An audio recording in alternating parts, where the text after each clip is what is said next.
नमस्कार दोस्तों।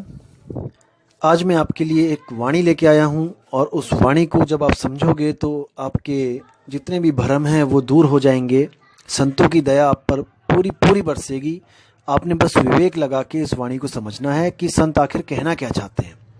जैसे कि आप लोग जानते हो कि आजकल आप लोगों को भ्रमित किया जा रहा है कई स्वयंभू आत्मज्ञानियों के द्वारा कि संतों को आत्मज्ञान हुआ ही नहीं। जैसे कबीर साहब, नानक साहब या और रविदास जी और मीराबाई, ये सब संत आत्मज्ञान को प्राप्त ही नहीं कर पाए, ऐसा आप लोग को आजकल बताया जा रहा है यूट्यूब चैनलों के द्वारा।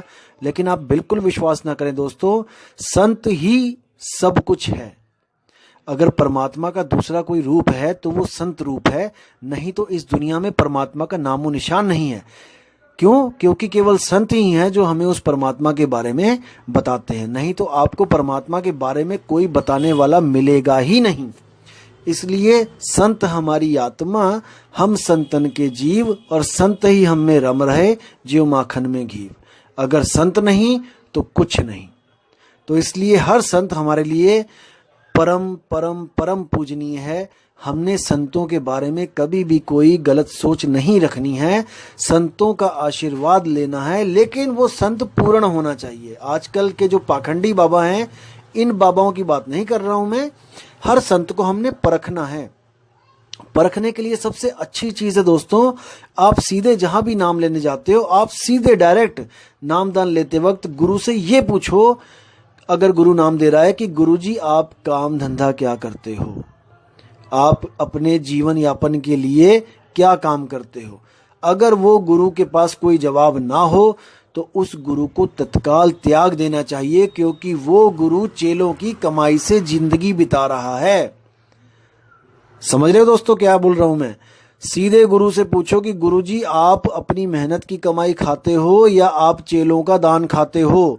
जो गुरु कहे कि भाई मैं तो चेलों का जो दान आता है उससे मेरा गुजारा चल रहा है, तो उस गुरु को तत्काल ही त्याग देना चाहिए।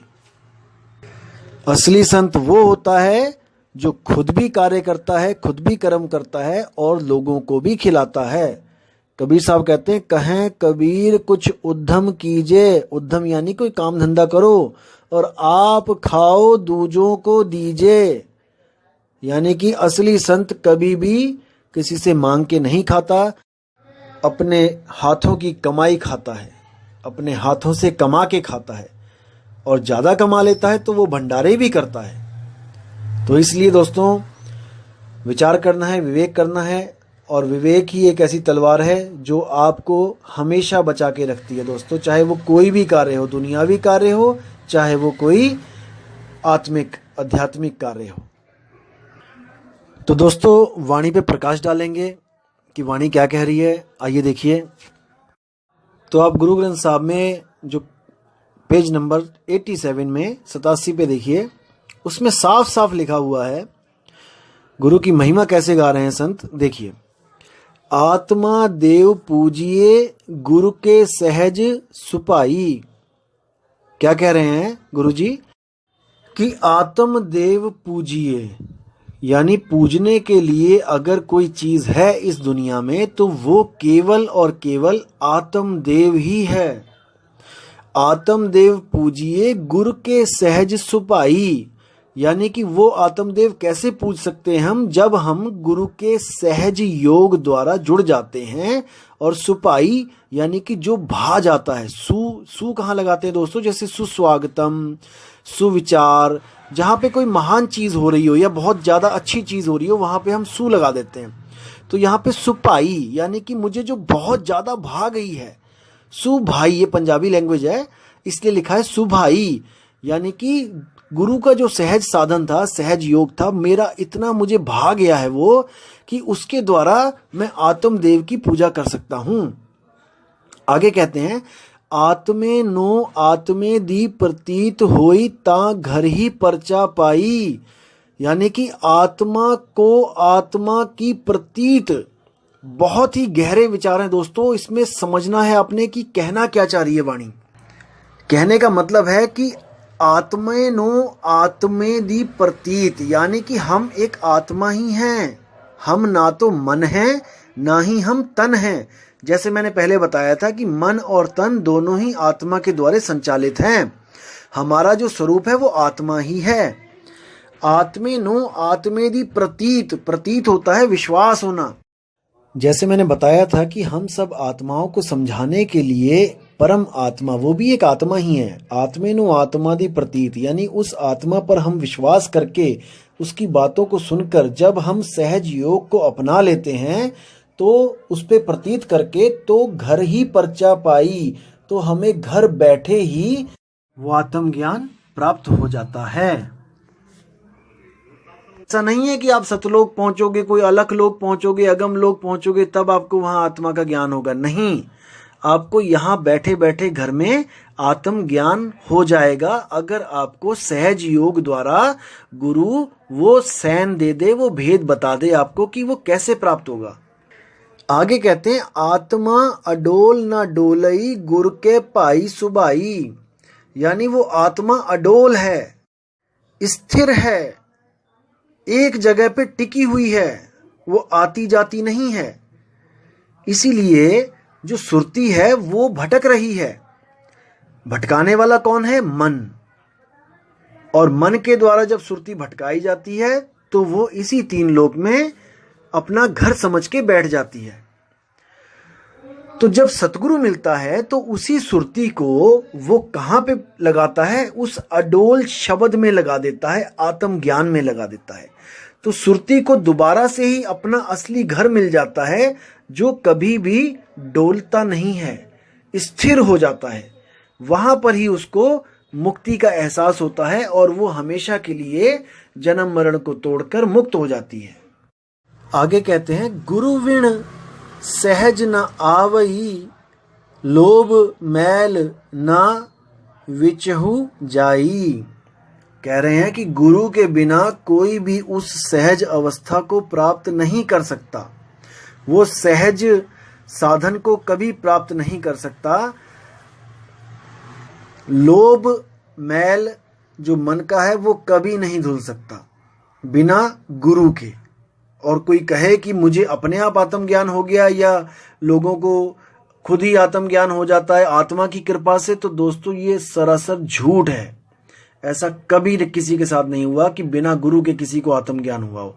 आप पूरी हिस्ट्री उठा के देख लो, एक भी आदमी बता दो, किसी का नाम तक बता दो मुझे जिसको बिना गुरु के परम ज्ञान हो गया हो। नहीं हो सकता। अब आगे कहते हैं कि खिन पल हर नाम मन वसै, सब 68 तीर्थ नाई। कि अगर एक पल के लिए भी अगर हमारी सुरती वो नाम में लग गई, नाम यानी कि सहज नाम, अकह नाम, अखंड नाम, अगर उस नाम में, उस आत्म स्वरूप में एक पल के लिए भी लग गई तो समझ जाना कि आपने 68 तीर्थ नहा लिए। सबसे ज्यादा जो वैल्यू है 68 तीर्थ की है यहाँ पे, कि इसके बिना आपको मुक्त नहीं हो सकता कोई भी। भ्रम फैलाया गया वैसे तो, लेकिन समझ लेना कि आपने 68 तीर्थ नहा लिए अगर आप एक पल भी उस आत्म ज्ञान में आ गए तो।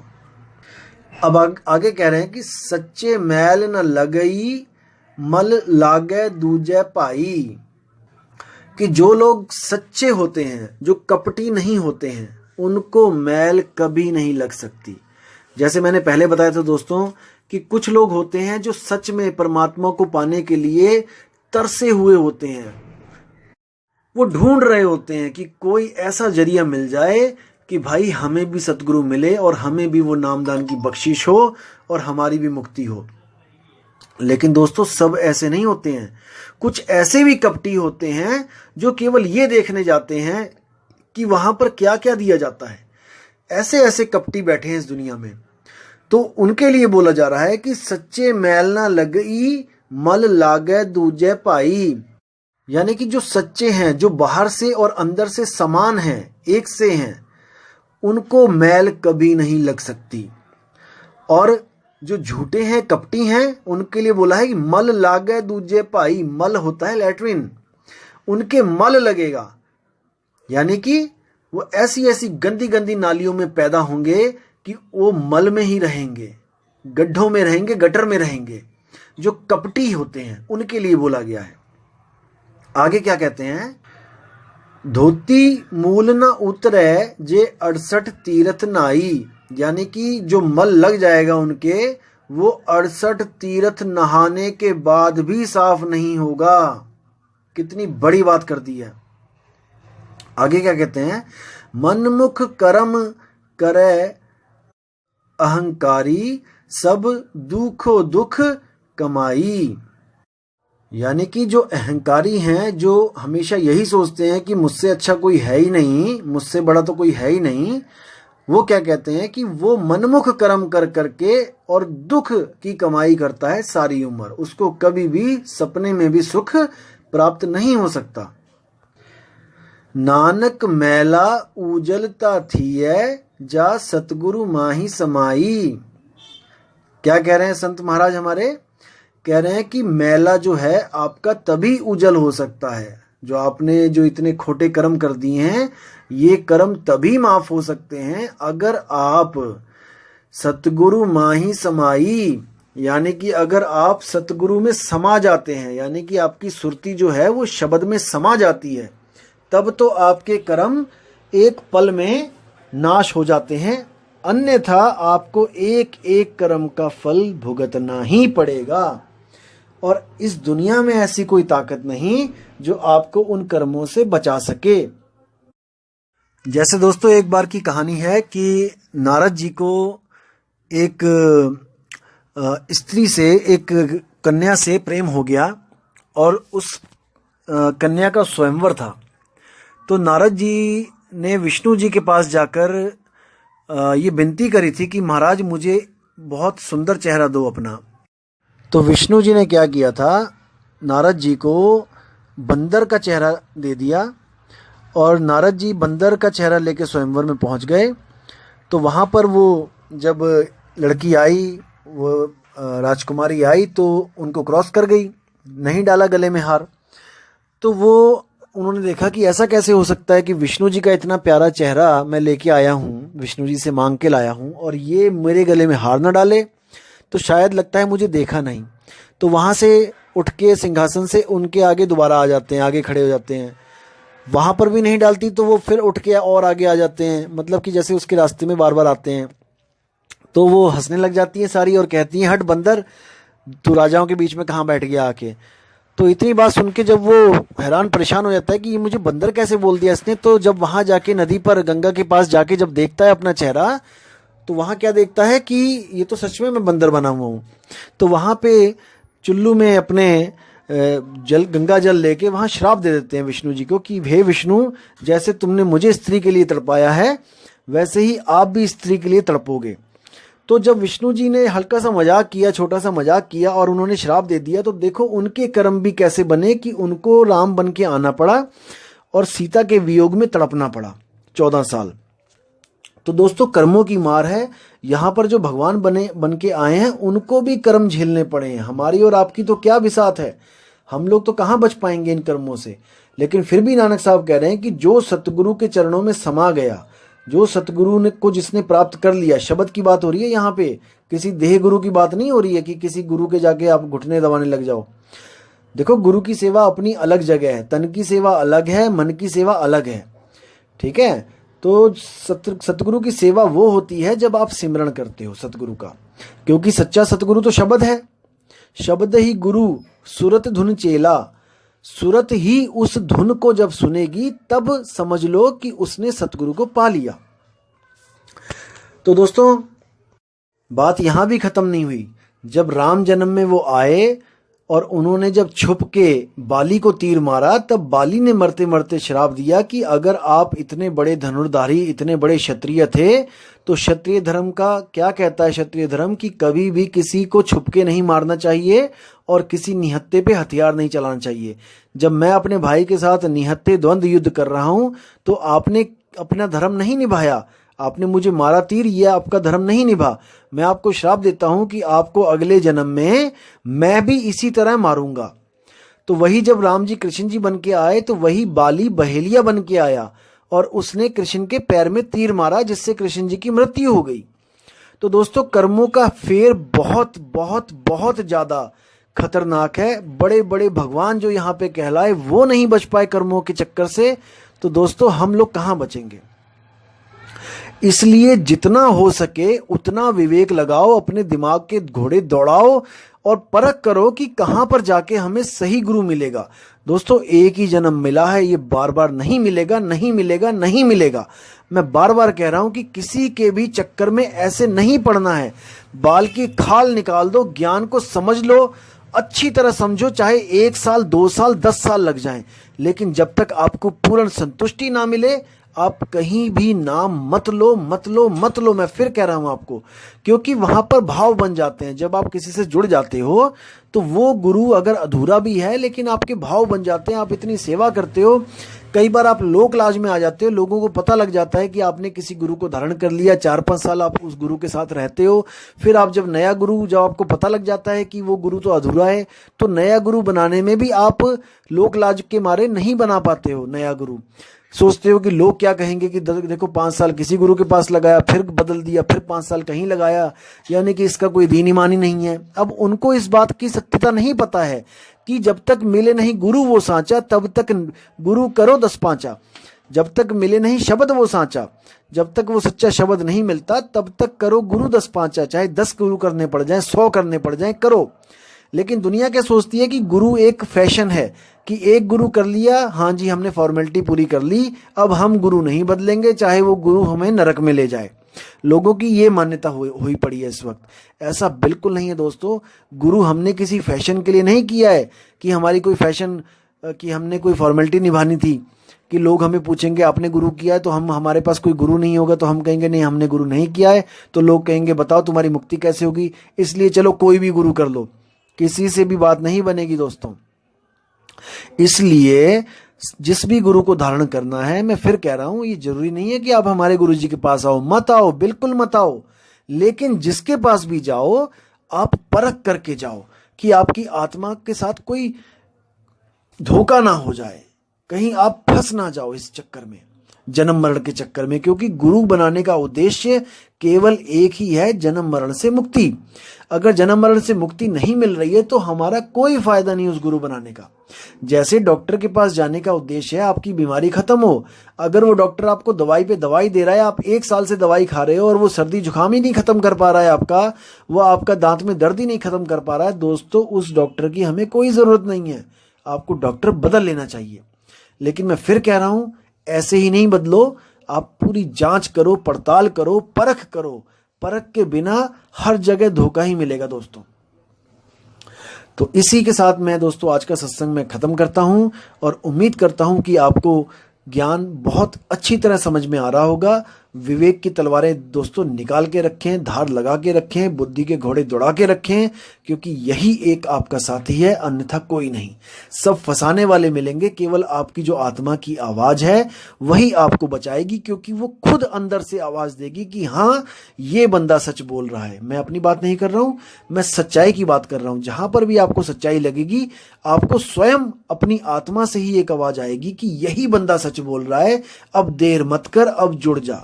मैं फिर कह रहा हूं, मैं अपनी बात नहीं कर रहा हूं। शायद मैं भी झूठा हूं, मैं, हो सकता है मैं भी झूठा हूं, हमारा पंथ भी गलत हो, लेकिन दोस्तों आपका विवेक कभी कम नहीं होना चाहिए। विवेक को हमेशा काम पे लगाए रखो।